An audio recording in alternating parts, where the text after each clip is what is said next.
നബി സല്ലല്ലാഹു അലൈഹി വസല്ലം വളരെയധികം കാര്യമായ രൂപത്തിൽ തന്നെ ഇതിന്റെ നിയമങ്ങൾ നമുക്ക് പഠിപ്പിച്ചു തന്നിട്ടുണ്ട്. മയ്യത്ത് നമസ്കാരം നിർവഹിക്കുന്നത് ഏറ്റവും വലിയ ഒരു പുണ്യമുള്ള കാര്യമായി പ്രവാചകൻ പഠിപ്പിച്ചു തന്നു.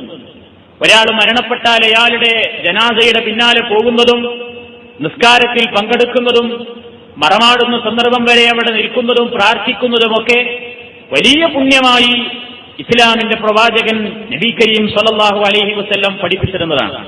അബൂ ഹുറൈറ റളിയല്ലാഹു തആല അൻഹു പറയുന്നു, ഖാല റസൂലുള്ളാഹി സ്വല്ലല്ലാഹു അലൈഹി വസല്ലം മൻ സല്ല അലാ ജനാസ ഫലഹു ഖീറാത്ത് വമൻ തബിഅഹാ ഹത്താ യുഖ്ലാ ദഫ്നുഹാ ഫലഹു ഖീറാത്താനി. നബി സല്ലല്ലാഹു അലൈഹി വസല്ലം പറഞ്ഞിരിക്കുന്നു, ആരെങ്കിലും ഒരു ജനാസക്ക് വേണ്ടി നിസ്കരിച്ചാൽ അവന് ഒരു ഖീറാത്തുണ്ട്. ആരെങ്കിലും ജനാസയുടെ പിന്നാലെ പോവുകയും മറമാടുന്നത് വരെ അതിന്റെ കൂടെ തന്നെ കഴിച്ചു കൂട്ടുകയും ചെയ്താൽ അവന് 2 ഖീറാത്തുണ്ട്. സ്വഹാബത്ത് ചോദിച്ചു, എന്താണ് ഈ ഖീറാത്ത് കൊണ്ട് ഉദ്ദേശം? പ്രവാചകൻ പറഞ്ഞു, ഉഹദ് മലയോളം, ഓരോ ഖീറാത്തും ഉഹദ് മലയോളം എന്ന്. അത്രമാത്രം പുണ്യമുണ്ട്. ജനാസയുടെ പിന്നാലെ പോവുകയും നിസ്കരിക്കുകയും മറമാടുന്നത് വരെ നിൽക്കുകയും അദ്ദേഹത്തിന് വേണ്ടി പ്രാർത്ഥിക്കുകയും ചെയ്ത് പോരലാണ് അതിന്റെ പരിപൂർണമായ രൂപം.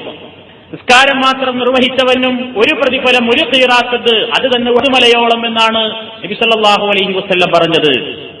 അബ്ദുല്ലാഹ് ഇബ്നു ഉമർ റളിയല്ലാഹു തആല അൻഹുവിനോട് ഈ സംഭവം പറഞ്ഞപ്പോൾ അദ്ദേഹം ആയിഷ ബീവിയോട് വീണ്ടും ചോദിച്ചു, തിരുമേനി ഇങ്ങനെ പറഞ്ഞിട്ടുണ്ടോ?